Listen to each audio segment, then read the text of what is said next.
अरे ये क्या, धीरे बोलो, अगर किसी ने सुन लिया तो लेने के देने पड़ जाएंगे।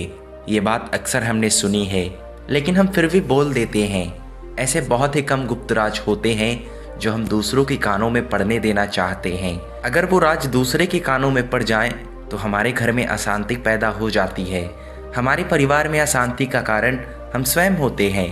हम इस बात को देख ही नहीं पाते और जाने अनजाने में हम मूर्खतावश खुद ही उन बातों को दूसरों को बता देते हैं जो हमें कभी भी किसी को नहीं बतानी चाहिए। और फिर वही बातें जो जाने अनजाने में हम दूसरों के सामने रख देते हैं, वही हमारे दुख का कारण बन जाता है। वही हमारे परिवार में झगड़े का कारण बन जाता है। और फिर बाद में हमें पछतावा होता है कि मुझे ये बात किसी को नहीं बतानी चाहिए थी, मेरी ही गलती थी कि मैंने जाने अनजाने में ये बात सभी को बता दी। लेकिन फिर पछतावा करने से कुछ भी नहीं होता। इसलिए आज की जो कहानी मैं आपको सुनाने वाला हूँ, इसे सुनने के बाद आप सभी को ऐसी बातें पता चलेगी जो आपको कभी भी किसी को नहीं बतानी चाहिए। और आपको ये बातें किसी को क्यों नहीं बतानी चाहिए, इसका भी कारण आपको इस वीडियो में बताऊंगा। तो इस कहानी को बड़े ध्यान से और पूरी सुनना, क्योंकि अधूरा ज्ञान खतरनाक होता है। बहुत समय पहले की बात है। एक नगर में एक सेठ रहता था। उस सेठ की आर्थिक स्थिति ठीक ठाक थी।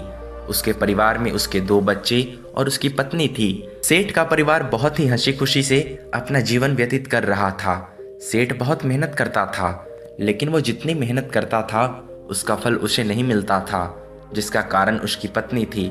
क्योंकि सेठ अक्सर अपने व्यापार की सारी बातें अपनी पत्नी को बताया करता था कि किस प्रकार वो धन अर्जित करता है, कहाँ से धन अर्जित करता है और कितना करता है। उसकी पत्नी बहुत ही भोली भाली और भुलक्कड़ स्वभाव की थी। उसकी पत्नी से जो भी कुछ पूछता वो उसे सब कुछ बता देती थी। सेठ ने कई बार अपनी पत्नी को समझाया कि अपनी घर की बात किसी को न बताया करे, लेकिन उसकी पत्नी के ऊपर उसकी बातों का कोई असर नहीं पड़ता था। सेठ की पत्नी की मूर्खता का सब लोग बड़ा फायदा उठाते थे। सेठ का एक पड़ोसी बनिया था जो सेठ से बहुत जलता था। वो हमेशा ये सोचता रहता था कि आखिर ये सेठ ऐसा क्या करता है जो इसके पास इतना सारा धन है। इस बात का पता लगाने के लिए उसने सेठ से पूछा कि भाई, तुम क्या करते हो, किस तरीके से व्यापार करते हो जो तुम्हारे पास इतना सारा धन है। लेकिन सेठ ने बनिया को कुछ नहीं बताया। लेकिन बनिए को इस बात का अच्छे से पता था कि सेठ की जो पत्नी है उसे वो सब कुछ बता सकती है। तो उसने निश्चय किया कि सेठ के जाने के बाद उसकी पत्नी से वो व्यापार के रहस्य के बारे में पूछेगा। और एक दिन जब सेठ अपने व्यापार के लिए निकल गया था तो बनिया उसके घर आया और सेठ की पत्नी से पूछने लगा, सेठानी जी, सेठ तो बहुत अच्छा कमाते हैं, आखिर वो किस तरह से अपना व्यापार करते हैं। और हम दिन भर घूमते रहते हैं, लेकिन हमारा तो कोई सामान बिकता ही नहीं, और सेठ जी हर रोज अपना सामान आसानी से बेच देते हैं। बनिए की बात सुनकर सेठानी सारी बात उसको बता देती है कि सेठ किस तरह से अपना व्यापार करता है। सेठानी की बात सुनकर बनिया वहां से चला जाता है। और फिर दूसरे दिन बनिया उसी जगह पर जाता है जहां पर सेठ जाया करता था। बनिया उस जगह पर लोगों को कम दामों में वस्तुएं देने लगा, जिससे सेठ जी का व्यापार धीरे धीरे चौपट होने लगा। सेठ जी रोज नया नया नगर ढूंढते और अपना सामान बेचते, लेकिन बनिया सेठ की पत्नी से उस जगह का पता लगाकर वहां पहुंच जाता था। अब ऐसा कोई भी नगर नहीं बचा था जहां पर सेठ जी अपना सामान बेचे, क्योंकि बनिए ने सभी नगरों पर अपना अधिकार जमा लिया था। अब सेठ जी जिस भी नगर में जाते कोई भी उनसे सामान नहीं खरीदता। सभी लोग बनिए से ही सामान खरीदते, क्योंकि बनिया उनको कम कीमत पर सामान देता था। ये सब देखकर सेठ जी बहुत दुखी हुए और आकर अपनी पत्नी से बोलने लगे कि तुम्हें कुछ भी बताना बेकार है, तुम्हारे मुंह में कोई भी बात नहीं रुक सकती। तुम्हारी वजह से आज हमारा व्यापार चौपट हो गया। तुम मूर्ख हो, तुम्हें कुछ समझ आता है या नहीं? मैंने तुम्हें कितनी बार कहा था कि घर की बातों को किसी को ना बताया करो। अब देखो, तुम्हारी वजह से हमारी घर की हालत कैसी हो गई है। मेरा पूरा व्यापार चौपट हो गया। अगर ऐसा ही चलता रहा तो हमारी भूखे मरने की नौबत आ जाएगी। सेठ की बात सुनकर सेठानी बोलती है, आप मेरे ऊपर क्यों चिल्ला रहे हो? इसमें मेरी क्या गलती है? अगर आपसे काम नहीं होता है तो क्या आप मेरे ऊपर चिल्लाओगे? अगर आपसे मेरे और मेरे बच्चे का पेट नहीं भरा जाता तो हम खुद भी अपना पेट भर सकते हैं। ऐसी बात सुनकर सेठ को बहुत क्रोध आ जाता है और वो वहां से चला जाता है। और फिर वो अपने मित्र के पास पहुंचता है और उसे सारी बात बताता है कि कैसे उसकी पत्नी की वजह से उसका सारा व्यापार चौपट हो गया और किस तरह से बनिए ने उसकी मजबूरी का फायदा उठाया। उसका मित्र उसकी बात सुनकर मन ही मन कहने लगता है कि कैसा मूर्ख है। जब इसको पता था कि उसकी पत्नी के मुख में कोई भी बात नहीं रुक सकती तो ये उसे क्यों बताता था, और अब ये मेरे पास रोना रो रहा है। लेकिन मन ही मन उसके ऊपर हंस रहा होता है। अब सेठ के घर इसी बात को लेकर झगड़ा चलता रहता। वो इन सब का दोषी अपनी पत्नी को ठहराता रहता। धीरे धीरे ये बात पूरे नगर में फैल गई। अब सेठ के परिवार की कोई भी इज्जत नहीं करता था। जिस सेठ को सब लोग इज्जत की निगाहों से देखते थे वही लोग अब उसका मजाक बनाने लगे।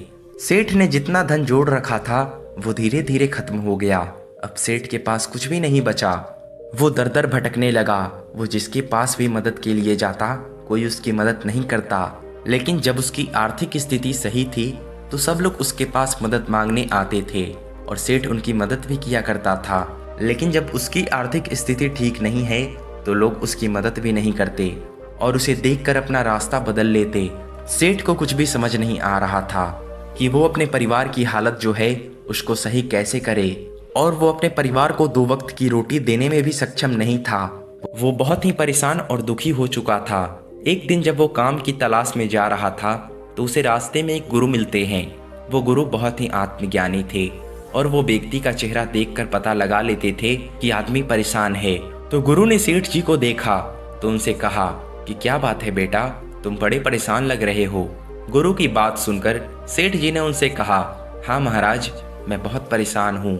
मुझे कुछ समझ नहीं आ रहा कि ये मेरे साथ क्या हो रहा है। सेठ जी की बात सुनकर गुरु ने उनसे पूछा, क्या बात है? तो सेठ जी ने सारी बात गुरु को कह दी कि मैं तो अपनी पत्नी को सारी बात इसलिए बताया करता था क्योंकि वो मेरी जीवन संगिनी है और उसे मेरी सारी बातें पता होनी चाहिए, लेकिन उसने घर का सारा भेद दूसरों को दे दिया। सेठ जी की बात सुनकर गुरु बोले, तुम्हारी परेशानी का कारण तुम्हारी पत्नी नहीं है, तुम खुद हो। जब तुम्हें पता था कि तुम्हारी पत्नी के मुंह में कोई बात नहीं रुकती तो उसे बताना क्या जरूरी था? तुम्हें कभी भी ऐसी कोई बात किसी को नहीं बतानी चाहिए जिसमें तुम्हारा बुरा हो सकता है। ऐसी बातों को आप हमेशा अपने तक ही सीमित रखें। फिर गुरु सेठ से कहते हैं कि अब तुम मेरी बातों को गौर से सुनो। आज मैं तुम्हें 7 ऐसी बात बताऊंगा, यदि तुम उन बातों को अपने जीवन में अमल करोगे तो कभी भी दुखी नहीं रहोगे और तुम्हारे जीवन में कोई भी मुसीबत नहीं आएगी। फिर गुरु सेठ जी को पहली बात बताते हुए कहते हैं कि सेठ जी, मेरी इस बात को अपने पल्ले गांठ बांध लो। चाहे कैसी भी परिस्थिति हो, चाहे कुछ भी हो जाए, लेकिन अपनी मजबूरी किसी को मत बताना। चाहे वो आपकी पत्नी हो, आपका पुत्र हो, आपका मित्र हो या चाहे फिर आपका रिश्तेदार क्यों ना हो, क्योंकि अगर आप अपनी मजबूरी किसी को बताओगे तो वो आपकी मजबूरी नहीं समझेगा, बल्कि वो आपकी मजबूरी का फायदा उठाएगा और हमेशा आपको नीचा दिखाने की कोशिश करेगा। लोग बाग अपनी मजबूरी दूसरों को इसलिए बताते हैं ताकि वो आपकी सहायता कर सके, लेकिन सहायता तो बहुत दूर की बात है। वही लोग आपका फायदा उठाने की कोशिश करते हैं कि किस प्रकार से हम इसकी मजबूरी का फायदा उठाएं। अगर आपके घर में 2 सूखी रोटी है तो वो 2 सूखी रोटी खाकर सो जाओ, लेकिन कभी भी अपनी मजबूरी किसी को मत बताओ। फिर गुरु सेठ जी को दूसरी बात बताते हुए कहते हैं कि सेठ जी, मेरी ये दूसरी बात आप हमेशा याद रखना। आपके अतीत में हुई गलतियां और आपके भविष्य की रणनीतियां, ये दोनों ही आप किसी को मत बताना। आपके अतीत में क्या हुआ है ये लोगों को पता नहीं रहता, लेकिन आप उनके सामने वो सारे राज खोल देते हैं। आप अपने अंधेरी पक्ष को खुद ही दुनिया के सामने बता देते हैं, जिससे वो आपके भविष्य में उसी नज़र में देखते हैं। जैसे मान लो जाने अनजाने में आपसे अतीत में कोई गलतियां हो गई हो जिसका कि लोगों को पता नहीं, तो लोग आपको अच्छा समझेंगे, कभी भी आपको अपराधी की नज़र से नहीं देखेंगे। लेकिन अगर आपने उन लोगों को उस गलती के बारे में बता दिया तो लोग आपको अपराधी की नज़र से देखेंगे, फिर चाहे आप कितना भी अच्छा क्यों ना बन जाओ। और वही आपके अतीत की गलतियों को पकड़कर वो आपको हमेशा नीचा दिखाने की कोशिश करेंगे और आपको कभी भी ऊपर नहीं होने देंगे। और ये भी हो सकता है कि वो आपकी बनाए गए काम को बिगाड़ते रहेंगे। इसलिए आपके अतीत में क्या हुआ है ये किसी को नहीं बताना चाहिए और ना ही अपने भविष्य की रणनीतियों को किसी को बताना चाहिए, क्योंकि जब हम लोगों को बता देते हैं कि हम आगे क्या करने वाले हैं तो हो सकता है कि लोग हमारे काम में बाधा उत्पन्न कर दे, और गलती से अगर हमारे शत्रु को हमारी राजनीति के बारे में पता चल गया तो वो हमारे काम को भी सफल नहीं होने देंगे। इसलिए भूल कर भी अपने भविष्य की राजनीति किसी को नहीं बतानी चाहिए, चाहे वो आपका कितना ही खास क्यों ना हो, क्योंकि जो खास होते हैं वही आपको खोखला करते हैं। फिर गुरु सेठ जी को तीसरी बात बताते हुए कहते हैं कि सेठ जी, मेरी ये तीसरी बात जो कि सबसे जरूरी है, आप इसे हमेशा याद रखना। हमें कभी भी अपने घर की बातें किसी को नहीं बतानी चाहिए। आपके घर में जो भी बातें हैं, पति पत्नी के बीच, पिता पुत्र के बीच, भाई भाई के बीच, यदि आप अपने घर की बातें दूसरे को बताते हैं तो उनको आपके घर में घुसने का मौका मिलता है और वो दूसरा इंसान फायदा उठाने से कभी नहीं झुकता। आप तो ये समझकर लोगों को अपनी झगड़ा या फिर अपनी बातें बताते हैं कि दूसरे लोग आपकी सहायता करेंगे, आपका झगड़ा सुलझाएंगे, लेकिन वो झगड़े को सुलझाने की जगह और बढ़ा देते हैं। आप तो बस उसे कहेंगे और वो न जाने कितने लोगों को कह डालेगा। आप तो उसे बस एक बात कहेंगे और वो नमक मिर्च लगाकर उसी बात को बढ़ा चढ़ा कर बताएगा, जिससे आपकी और आपके परिवार के प्रति समाज की मान प्रतिष्ठा कम हो जाएगी और फिर कभी भी आप समाज से ऊपर उठकर नहीं बोल पाओगे, क्योंकि लोग आपको ये कहकर नीचे दबा देंगे कि पहले अपने घर को तो देख लो। लड़ाई झगड़ा हर परिवार में होता है, लेकिन हमें अपने लड़ाई झगड़े को अपने परिवार के सदस्यों के साथ ही मिलकर सुलझा लेना चाहिए, क्योंकि परिवार की जो शक्ति होती है वो बड़ी शक्तिशाली होती है। अगर परिवार टूट जाता है तो सब कुछ नष्ट हो जाता है। दूसरे लोग आपके परिवार का झगड़ा सुलझाने नहीं बल्कि तमाशा देखने के लिए आते हैं और आप खुद ही अपने परिवार का तमाशा बनाते हैं। इसलिए अपनी घर की बातों को चार दीवारी के अंदर ही रहने दे।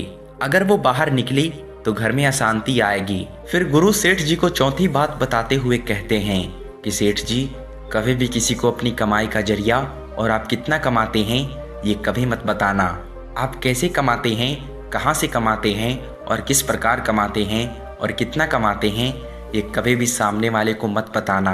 यदि आप सामने वाले को ये बता देंगे तो हो सकता है कि आपका वो जरिया ही खत्म हो जाए और सामने वाला उसके जरिए आपका अधिकार छीन ले, जैसे उस बनिया ने आपके व्यापार पर अपना अधिकार जमा लिया। जब लोगों को ये बात पता लग जाती है कि आपके पास पैसा है तो सभी लोग आपके पास पैसे की मदद मांगने के लिए आते हैं, और यदि लोगों को ये पता चल जाता है कि आपके पास पैसा नहीं है तो वो आपकी मदद कभी नहीं करते। इसलिए आप कितना कमाते हैं ये कभी भी किसी को ना बताएं। फिर गुरु सेठ को पांचवी बात बताते हुए कहते हैं कि सेठ जी, इस बात को आप अपने जीवन में हमेशा याद रखना। कभी भी दूसरों को अपनी कमजोरी या ताकत मत बताना। अधिकतर लोगों को पता ही नहीं होता कि उनकी कमजोरी क्या है और ताकत क्या है। जिन लोगों को ये पता होता है कि उनकी कमजोरी क्या है और ताकत क्या है तो वो बहुत बुद्धिमान लोग होते हैं।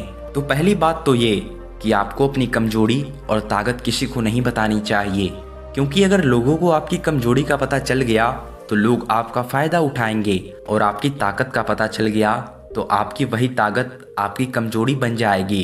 क्योंकि सामने वाले को आपकी ताकत के बारे में पता है तो दूसरा आदमी उस ताकत की काट भी ढूंढ लेगा, क्योंकि इसके बाद आपको हमेशा अपने घर में ही उससे दब के रहना पड़ेगा। फिर गुरु सेठ को छठी बात बताते हुए कहते हैं कि अपने मित्र और शत्रु के बारे में भी कभी किसी को नहीं बताना चाहिए। जब हम अपने मित्र के बारे में किसी को बताते हैं तो हो सकता है कि सामने वाला हमारी मित्रता ही खराब करवा दे और हमारे ही मित्र को हमारा शत्रु बना दे। और दूसरी बात, हमें अपने शत्रु के बारे में किसी को नहीं बताना चाहिए, क्योंकि जो हमारा मित्र है वो यदि कल हमारा शत्रु हो गया, जिससे उसका बल और अधिक बढ़ जाएगा और फिर वो दोनों मिलकर आपको परास्त कर सकते हैं। इसलिए अपने सबसे घनिष्ठ मित्र को भी अपने शत्रु के बारे में ना बताएं। फिर गुरु सेठ जी को सातवीं और अंतिम बात बताते हुए कहते हैं कि सेठ जी, दिया हुआ दान कभी भी किसी को नहीं बताना चाहिए, क्योंकि अगर आप किसी को दिए हुए दान के बारे में बता देते हैं तो आपको कभी भी उसका पुण्य प्राप्त नहीं होता। इसलिए दान जितना गुप्त रूप से किया जाए उतना ही फल आपको प्राप्त होता है। ये 7 बातें जो गुरु ने उस सेठ को बताई, इन 7 बातों में संसार का पूरा रहस्य छुपा हुआ है। इन बातों का अनुसरण करते हुए आप अपने घर में सुख शांति बना सकते हैं, और ऐसा ही सेठ ने किया। सेठ ने गुरु की कही इन 7 बातों को जीवन भर याद रखा और फिर उसके जीवन में कभी भी कोई परेशानी नहीं आई और वो अपना जीवन अच्छे से व्यतीत करने लगा। तो दोस्तों, आपको ये वीडियो कैसा लगा? अगर कुछ सीखने को मिला हो तो प्लीज़ हमारे चैनल को सब्सक्राइब कर ले। मिलते हैं नेक्स्ट वीडियो में, तब तक के लिए धन्यवाद।